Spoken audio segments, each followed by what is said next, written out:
est-ce que vous pensez qu'il faudrait rendre le vote obligatoire? Parce que le problème en Martinique comme en France, c'est l'abstention. Donc si on n'arrive pas à juguler ces histoires d'abstention, ce sont toujours les mêmes qui seront présents. Donc est-ce que vous pensez que ce serait une solution? Je pense que ce serait bon, si les citoyens ne sont pas assez matures pour prendre leurs responsabilités, que l'on crée un élément d'incitation, un élément de coercition, c'est-à-dire une obligation, effectivement, à ce qu'ils aillent voter. Parce que, effectivement, l'expression démocratique me paraît fondamentale. Toujours pour cette élection à l'ACTM, est-ce que vous ne pensez pas que ce serait intéressant que ce soit une élection à un seul tour?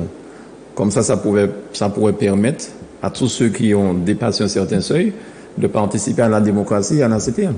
Oui, mais en même temps, si vous voulez, cette élection à deux tours, elle permet au premier tour d'exprimer des sensibilités. Et vous m'avez posé la question tout à l'heure pour savoir pourquoi je n'ai pas pu influencer plus. Moi, ce que je dis, et c'est ça l'enjeu, je dis aux Martiniquais, donnez à notre liste, Michance Matnik, un maximum d'élus pour que, même dans le cadre d'une coalition, qui sera sans doute nécessaire et souhaitable, parce qu'il faut impliquer un maximum de gens dans un projet et les amener à partager ce projet, eh bien pour que nous soyons l'ossature. C'est-à-dire qu'il faut qu'il y ait un plus gros commun dénominateur et puis autour on fédère d'autres énergies.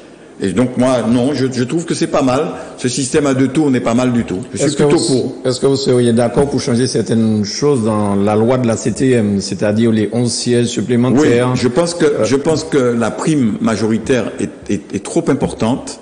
Je pense que il faut préciser un certain nombre de choses dans le fonctionnement entre l'Assemblée et l'exécutif, mais c'est aussi une question de tempérament. Donner plus de pouvoir à l'Assemblée. Moi, je prends l'engagement de respecter l'Assemblée. Je prends l'engagement de laisser à l'Assemblée la possibilité de voter son budget.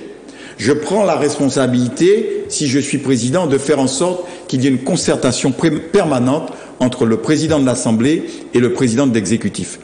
Je prends la responsabilité et l'engagement de faire en sorte que les commissions de l'Assemblée puissent avoir des moyens pour travailler et qu'elles ne soient pas en permanence dépendantes du bon vouloir de l'exécutif. Savez-vous que depuis que je suis candidat, on a donné instruction à l'administration de la collectivité de ne pas participer aux réunions de travail de la commission du développement économique que je préside.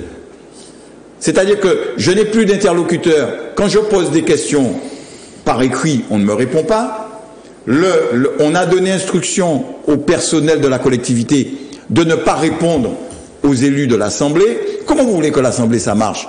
Je prends l'engagement parce qu'il faut enrichir la réflexion.